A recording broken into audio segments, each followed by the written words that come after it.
살아가고 있는 저와 여러분들의 삶에서 펼쳐지는 전쟁의 이야기라고 했죠. 어렵고 혼란한 시대를 살아가지만 이 모든 것은 우리의 잘못은 아니지만 우리는 하나님께서 이 땅을 붙들고 또한 다스리신다는 하나님의 섭리를 믿기 때문에 이러한 국가적, 세계적 어려움 앞에서 우리가 할 수 있는 일, 우리가 먼저 해야 되는 일은 좌우에 날선 그 어떤 검보다 날카로운 검, 하나님의 말씀을 우리 자신을 찔러서 우리 안에 있는 배설물을 쏟아내는 전쟁을 해야 된다는 것을 나누게 되었죠.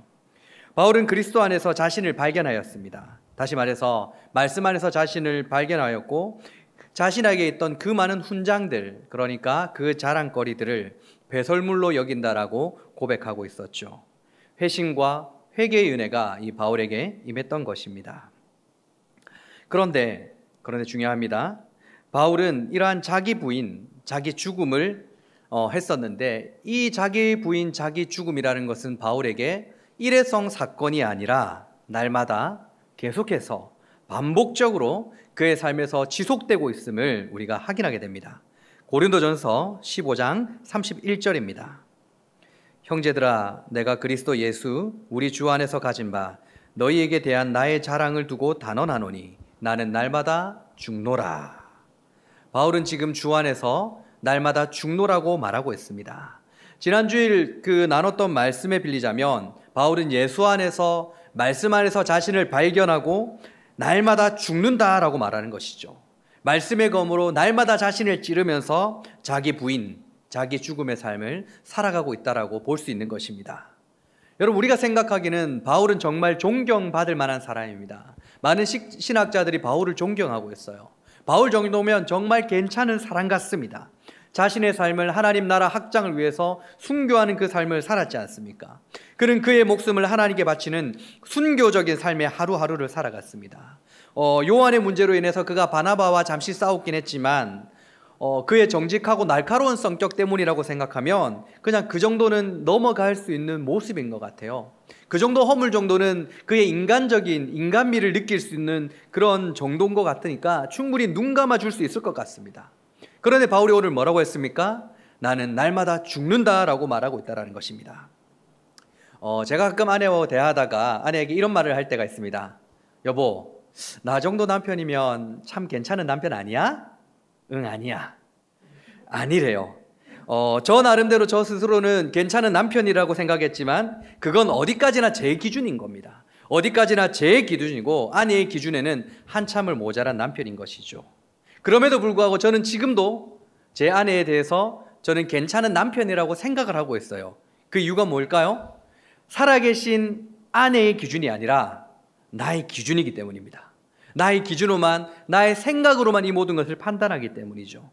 바울은 자신의 생각, 자신의 가치관, 자신의 기준이 아니라 하나님의 말씀을 통해서 그 말씀 안에서 자신을 발견했을 때 날마다 모자란다라는 것을 발견하게 된 것입니다. 그래서 날마다 죽는다라고 말하고 있는 것이죠. 우리는 바울을 통해서 하나님의 말씀을 알면 알수록 더 깊이 알수록 하나님에 대해서 더 많이 알아갈수록 초라해지는, 한없이 정말 비참해지는 자신을 발견하게 되는 것을 보게 됩니다.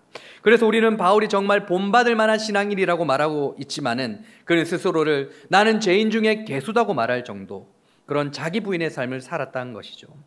여러분, 성경을 읽으면 교만해질 수가 없는 것입니다. 교리를 공부하면 공부할수록 교만해지는 것은 그가 잘못 배웠기 때문입니다. 성경은 언제나 나에게 주신 하나님의 말씀으로 받아들여야 돼요. 그래서 성경을 읽으면 읽을수록 그 놀라운 교부들의 교리들을 알면 알수록 나 자신의 비참함이 더욱더 내 안에서 폭로되어지기 때문에 말씀 안에서 나의 비참함을 점점점 발견하기 때문에 오직 은혜만을 고백할 수 없게 되는 것입니다. 여러분, 우리가 하나님의 은혜를 100%라고 하죠. 우리가 하나님의 은혜가 100%라고 말하는 것은 나의 어떤 공로가 0.00001%도 없다라는 것입니다. 하나님의 은혜, 온전한 하나님의 은혜입니다라고 고백하는 것은 나의 비참함을 고백하는 동시에 하나님에 대한 감사함을 드리는 고백인 것입니다. 그러므로 우리가 100% 하나님의 은혜로 하나님 나라의 백성이 되었다라는 것을 깨달은 사람들이 어찌 교만해질 수 있겠습니까? 온전한 하나님의 은혜, 100% 하나님의 은혜, 이것을 오늘 본문의 말씀이 가르쳐주고 있다는 것입니다. 여러분, 오늘 본문의 말씀은 무엇으로 시작하고 있습니까? 사사 에훗의 죽음으로 시작하고 있는 것입니다. 이스라엘을 가려줬던 에훗이 죽자 이제 이스라엘에게 어떤 일이 발생되는지 한번 봅시다. 사사기 4장 1절입니다. 에훗이 죽으니 이스라엘 자손이 또 여호와의 목전에 악을 행하매. 자, 에훗이 죽으니 이스라엘 자손이 또 여호와의 목전에 악을 행했다라고 하는데, 여러분 성경책을 딱 보시고 이제 볼펜으로 표시를 하셔야 됩니다. 어디 두 가지 단어에 여러분들이 표시를 하셔야 되는데, 어디냐면 또라는 단어와 악이라는 단어예요. 이스라엘 자손이 또 할 때 이 또라는 단어에 동그라미를 치시고, 여호와의 목전에 악을 행했다 했을 때 이 악이라는 단어에 동그라미를 치면 나중에 유익이 있을 것입니다. 또라는 말의 히브리어 원어는 와요시프입니다. 이게 무슨 뜻이냐면 더하다, 크게 하다, 합하다라는 의미를 가지고 있어요. 이스라엘이 더 크게, 예전보다 더 많이 악을 행했다라는 것을 가르쳐 주는 것이죠. 그리고 또 한 개 더 있다 했죠. 바로 악이라는 것입니다. 악의 히브리어 하라는 두 가지 단어가 합쳐진 글자예요. 악을 말하는 라와 정관사 하가 붙은 단어입니다. 그러니까 그 악을 말하는 거예요. 당시에 행했던 그 악이 아니라 이스라엘 자손들이 예전부터 행했던 그 악을 말하는 것입니다. 이전부터 지금까지 계속 저질러 왔던 그 악을 말하는 거예요. 에훗이 죽은 후에 이스라엘은 예전부터 지금까지 계속해서 저질렀던 그 악을 더 크게 여호와의 목전에서 행했다라는 의미인 것입니다. 여러분, 이것이 왜 중요하냐면 에훗이 사사로 세워졌을 때에 이스라엘은 평온하다라고 말하고 있기 때문입니다. 그런데 오늘은 이스라엘은 예전부터 지금까지, 예전부터 그러니까 에훗이 살아있을 때에도 저질렀던 그 악을 이제는 더 크게 저질렀다라는 의미가 되기 때문이에요. 사사기를 설교하면서 우리가 가장 자주 봤던 구절이죠. 2장 17절. 우리 2장 17절의 말씀을 한번 다시 보도록 하겠습니다. 자, 함께 읽습니다. 시작. 그들이 그 사사들에게도 순종하지 아니하고 오히려 다른 신들을 따라가 음행하며 그들에게 절하고 여호와의 명령을 순종하던 그들의 조상들이 행하던 길에게 속히 치우쳐 떠나서 그와 같이 행하지 아니하였더라. 아멘. 이스라엘은 사사가 있을 때에도 예전부터 저질렀던 그 악, 다른 신들을 따라가 음행하며 그들에게 절하는 우상 숭배를 하지 않았던 적이 없었던 것입니다. 사사 에훗이 있을 때도 그들은 여전히 죄인이었고 사사의 말을 듣지 않았던 불순종의 모습을 보였던 것입니다. 그런데 에훗이 사사로 있을 때 그들은 하나님께서 심판하지 않았다라는 것입니다. 그런데 에훗이 죽은 후에 이스라엘은 하나님의 심판을 받게 되는 것이죠. 여호와께서 하솔에게 통치하는 가나안 왕 야빈의 손에 그들을 파셨으니 그의 군대 장관은 하롯의 탁고임에 거주하는 시스라요. 야빈 왕은 철병거 900대가 있어 20년 동안 이스라엘 자손을 심히 학대하였으므로 이스라엘 자손이 여호와께 부르짖었더라. 여러분, 이스라엘은 여전히 죄인이었습니다. 그들은 여전히 죄인이었지만 그들이 심판을 받고 그들이 심판을 받지 않고의 그 차이가 뭐였습니까? 그들에게 사사가 세워졌느냐, 세워지지 않았느냐의 문제라는 것입니다. 사사가 세워졌을 때는 그들의 죄로 인해서 하나님의 심판을 받았고, 사사가 세워지지 않았을 때는 그들의 죄 때문에 하나님께서 심판하셨다라는 것입니다. 사사가 세워질 땐 심판받지 않았다라는 것입니다. 그들은 여전히 죄인이었어요. 여전히 죄 가운데 있었지만 사사가 있느냐 없느냐 이 차이가 정말 컸다라는 것입니다. 사사기가 반복하고 있는 것이 바로 이 얘기 아닙니까? 우리의 열심, 이것이 아니라 바로 하나님의 열심, 하나님께서 100% 은혜를 베풀어 주신 것이다. 이것을 사사기가 계속해서 우리에게 보여주시는 거예요. 그러므로 하나님의 은혜를 아는 사람은 자기의 인생에 진정한 사사 되시는 예수님이 없으면 보잘것없는 인생이라는 것을 아는 사람이라는 것입니다. 그래서 하나님의 은혜를 알면 알수록, 하나님의 은혜가 깊어지면 질수록 마치 벼가 익으면 고개를 숙이듯이 그렇게 겸손해질 수밖에 없는 거예요. 남들을 비판 정죄하기보다는 자기 자신을 알기 때문에 그럴 엄두를 못 내는 것입니다. 여러분, 오늘 설교 제목이 뭐였습니까? 오늘 설교 제목이 드보라의 비밀이었습니다. 여러분, 드보라의 비밀이 뭔지 아십니까? 정말 놀랍습니다. 아무도 이런 설교 못 들어봤을 거예요. 드보라의 비밀이 뭔지 아십니까? 드보라의 비밀은 드보라가 아무 일도 하지 않았다라는 것입니다. 여러분, 드보라는 아무 일도 하지 않았어요. 아무 일도. 우리처럼. 여러분, 그 전에 세워졌던 사사들 봅시다. 온니엘이나 에훗이나 삼갈은 자기 손에 무언가를 들어서 전쟁을 했습니다. 그들은 적장들과 싸웠다라는 것입니다. 그런데 드보라는 전혀 한 게 없어요. 그녀의 손에 뭘 쥐어준 적이 하나님께서는 없었다라는 것입니다. 그가 한 것은 입으로 지시한 것밖에 없었다라는 것입니다. 그런데 더 큰 비밀이 있습니다. 당신이 가지 않으면 나도 가지 않겠다라고 말했던, 그렇게 버텼던 그 바락, 용기 없는 대명사의 그 바락이 히브리에서 보면 드보라가 아니라 바로 바락이 사사로 등장하고 있다는 사실이에요. 믿음장으로 불리는 히브리서 11장에는 사사의 이름들이 나열되고 있는데 그 나열되는 사사의 이름 중에는 드보라가 아닌 바락의 이름이 지금 등장하고 있다는 것입니다. 히브리서 11장 32절, 내가 무슨 말을 더하리요? 기드온, 바락, 삼손, 입다, 다임 및 사무엘과 선지자들의 일을 말하려면 내게 시간이 부족하리로다. 바락의 이름이 등장하고 있죠. 여러분, 바락이 무슨 자격이 있는 사람입니까? 드보라가 가지 않으면 않겠다라고 버텼던 사람인데 그 일 때문에 바락이 영광을 받지 못한다고 말할 정도였습니다. 내가 야빈의 군대 장관 시스라와 그의 병거들과 그의 무리를 기손강으로 이끌어 네게 이르게 하고 그를 네 손에 넘겨주리라 하셨느니라.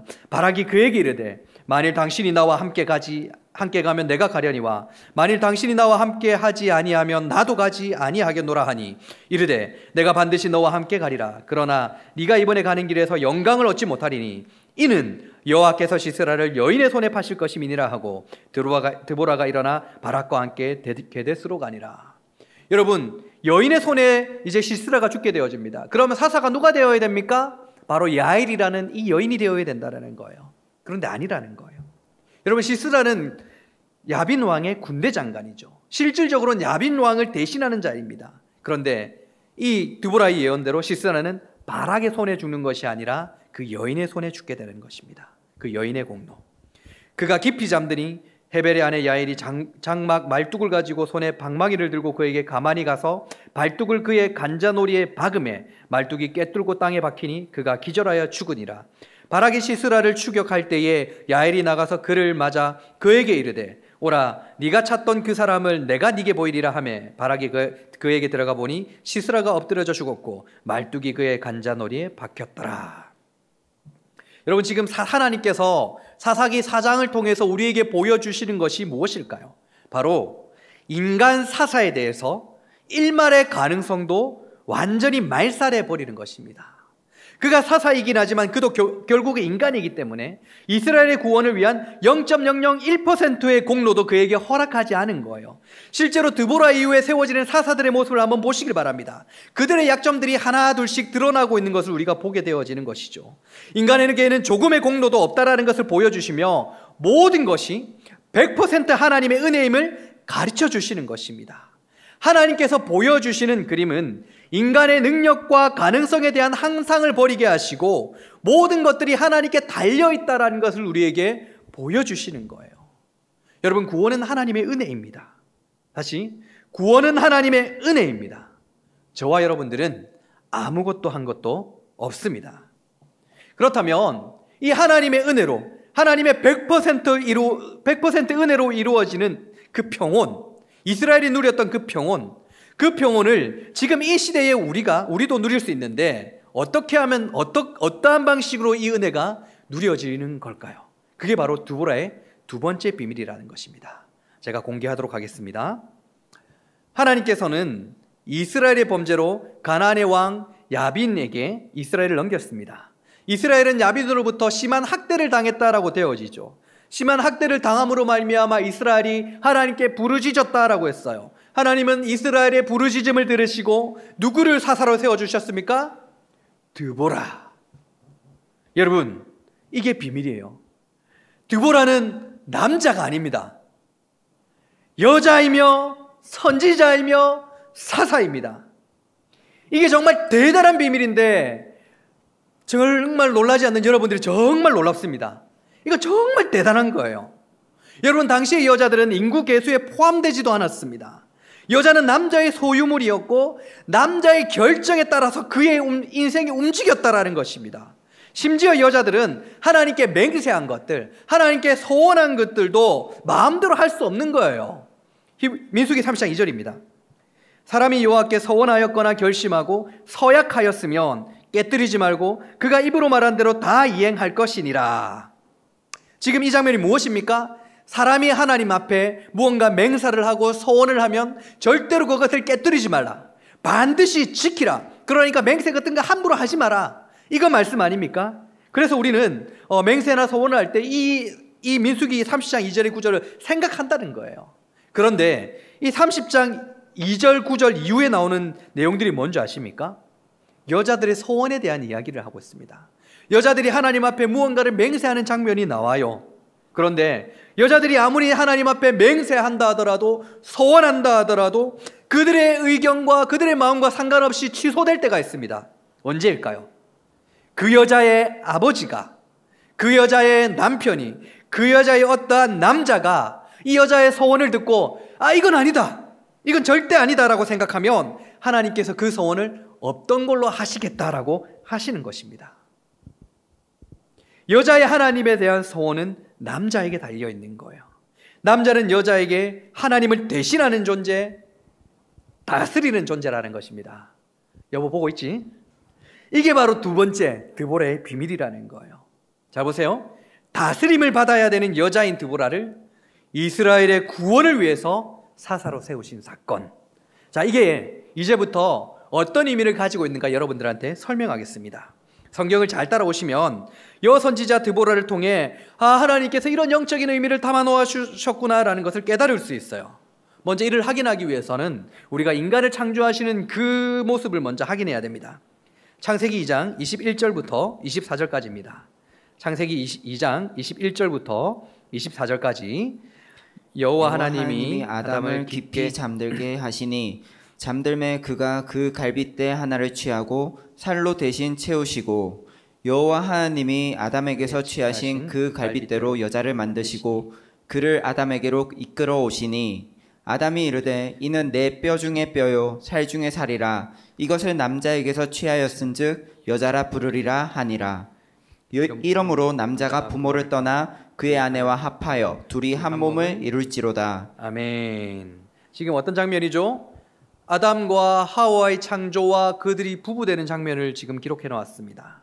하나님께서는 아담을 지으시고 그가 혼자 독차하는 것이 보기 좋지 못하여서 아내인 하와를 지으시죠. 어떻게 지으셨습니까? 아담을 잠들게 했습니다. 여러분, 잠들다라는 말의 의미는 바로 죽음이라는 의미도 가지고 있죠. 아담을 잠들게 하시고 아담의 갈빗대 하나를 취하고 무언가를 아담의 것을 취했습니다. 살로 채워서 하와를 지으셨다라고 말했습니다. 이를 통해 여자란 남자를 통해 남자의 죽음을 통해 남자의 것을 통해서 남자의 것을 취하여서 지어진 존재라는 거예요. 그렇게 창조되어져서 남자에게 종속되며 남자와 연합할 때 비로소 하나님의 형상을 이룰 수 있는 한 몸이 될 수 있다라는 것입니다. 그런데 이것은 단순히 남자와 여자가 창조되어지고 부부가 되어진다는 단순한 내용이 아니에요. 놀라운 내용이 에베소서에서 이 모습을 그대로 지금 재현하고 있습니다. 에베소 5장을 보면 아내와 남편에 대한 말이 있는데 제가 읽겠습니다. 아내들이여 자기 남편에게 복종하기를 주께 하듯 하라. 이는 남편이 아내의 머리됨이니 그리스도께서 교회의 머리됨과 같음이니 그가 바로 몸의 구주시니라. 그러므로 교회가 그리스도에게 하듯 아내들도 범사에 자기 남편에게 복종할지니라. 남편들아 아내 사랑하기를 그리스도께서 교회를 사랑하시고 그 교회를 위하여 자신을 주신 같이 하라. 이는 곧 물로 씻어 말씀으로 깨끗하게 하사 거룩하게 하시고 자기 앞에 영광스러운 교회로 세우사 티나 주름 잡힌 것이나 이런 것들이 없이 거룩하고 흠이 없게 하려 하심이라. 이와 같이 남편들도 자기 아내 사랑하기를 자기 자신같이 살지니 자기 아내를 사랑하는 자는 자기를 사랑하는 것이라. 누구든지 언제나 자기 육체를 미워하지 않고 오직 양육하여 보호하기를 그리스도께서 교회의 함과 같이 하나니 우리는 그 몸의 지체임이라. 그러므로 사람이 부모를 떠나 그의 아내와 합하여 그 둘이 한 육체가 될지니. 지금 이 내용이 무엇입니까? 아내들은 남편을 공경하고 남편들도 자기 몸같이 아내를 사랑하라. 잘못하면 그렇게 이해되어질 수도 있다라는 것입니다. 여자는 남편 말에 순종해라. 그렇게 이해되어질 수 있다라는 것입니다. 이 둘이 제일 중요한 구조는 이 둘이 합하여서 한 몸이 된다라는 것이죠. 그런데 이것은 그저 혼인 관계가 아니에요. 남자와 여자의 관계가 아닙니다. 진짜 중요한 드보라의 비밀 두 번째입니다. 마지막 이제 에베소서 5장 32절 가장 중요한 말씀이 한 구절이 있는데 여러분 우리 같이 한번 읽어봐야 됩니다. 배에 힘을 주고 제가 다 보인다고 했죠. 읽지 않는지. 자, 함께 읽습니다. 시작. 이 비밀이 크도다. 나는 그리스도와 교회에 대하여 말하노라. 지금 아다와 하와를 창조하시고 그들을 부부로 맺으시고 에베소서를 통해서 아내와 남편에 대해서 설명하시면서 이 비밀이 무엇이라고 했습니까? 나는 그리스도와 교회에 대해서 말했다라고 말하는 것입니다. 바울이 남자와 남자의 것을 취하여 탄생한 이 여자와의 혼인, 부부됨에 대한 말씀의 영적인 의미가 뭐라는 것입니까? 신랑 예수와 신랑 교회에 관한 말씀이라는 거예요. 드보라를 통해서 교회된 신부의 모습을 지금 우리들에게 보여주시는 것입니다. 그래서 드보라가 하는 게 있어요. 드보라가 항상 교회된 드보라가 하는 게 있어요. 다른 사사들은 손에 뭘 들고 막 싸우는데 드보라는 다른 말을 합니다. 그가 제가 어떤 일을 했다고 했죠? 지시를 했다라고 합니다. 그래서 여인 드보라 사사라 하지 않고 그를 뭐라고 부른다고요? 여선지자 드보라 사사. 여러분, 선지자의 역할이 뭐라고 했습니까? 하나님의 말씀을 가감없이 전하는 것, 하늘의 뜻을 이 땅에 전하는 자인 것입니다. 교회는 하늘의 뜻, 하나님의 말씀을 전하고 나누라라는 것이죠. 여선지자 드보라의 두 번째 비밀, 바로 신부된 교회의 모습을 우리에게 보여준다는 것입니다. 여자는 아담이 잠들었을 때 잠든 아담의 것을 취해서 탄생되었죠. 잠들었다라는 것을, 죽었다라는 것을 말해줘. 교회인 저와 여러분들은 예수님의 죽음으로 예수님의 것을 취하여 이 땅에 새롭게 탄생되어진 존재들이라는 것입니다. 여자와 남자가 합하여 한 몸을 이루는 것처럼, 그제서야 비로소 하나님께서 처음 창조하신 하나님의 영상을 회복한 것처럼, 교회인 저와 여러분들이 진정으로 하나님의 영광을 드러내기 위해서는 우리 스스로의 힘으로 되지 아니하고 남자, 신랑 대신 예수 그리스도와 합할 때, 이 합하다는 말이 뭐냐면 따르고 붙어있고 사랑한다는 뜻인데, 우리가 예수님을 따를 때, 예수님께 착 달라붙어 있을 때, 예수님을 사랑할 때 이게 가능하다라는 거예요. 여선지자 드보라를 통해서 교회인 우리에게 보여주시는 비밀이 이거라는 것입니다. 바로 오늘 말씀의 핵심이라는 거죠. 제가 오늘 말씀을 한번 정리를 다시 한번 해드릴게요. 사사기 4장을 통해서 하나님은 노골적으로 아무런 행함이 없는 사사를 세우셨습니다. 온니엘과 에웃과 상관은 나가서 싸운 것과 너무나 대조가 된다는 것이죠. 그럼에도 불구하고 아무런 행함이 없는 사사가 세워졌을 때 이스라엘은 구원을 받는다는 것은 결국 사사의 그 존재가 아니라 사사를 세우신 하나님의 은혜로 그들이 구원을 받았다, 평온이 임했다라는 것을 가르쳐주는 거예요. 뿐만 아니라 구원받은 백성인 저와 여러분들, 교회인 저와 여러분들은, 신부인 저와 여러분들은 온전한 몸, 온전한 하나님의 형상을 회복하기 위해서는 신랑 되신 예수님과 합해질 때라는 것입니다. 우리가 예수님과 함께할 때, 우리가 예수님께 쫙 달라붙어 있었을 때, 우리가 정말 마음을 다하고 뜻을 다하여 예수님을 사랑할 때 비로소 하나님의 형상인 몸을 이룰 수 있다는 것입니다. 우리의 구원도 하나님의 은혜가 아니면 불가능하고, 우리의 온전함도 하나님이신 예수님의 은혜가 아니면 불가능하다라는 것을 오늘 배우게 되는 거예요. 그러므로 오늘 말씀을 진실로 깨달았다면 우리의 공로 없음을, 그리고 우리의 온전한 교회됨이 하나님의 은혜, 하나님의 열심임을 고백할 수밖에 없다라는 것입니다. 그렇기 때문에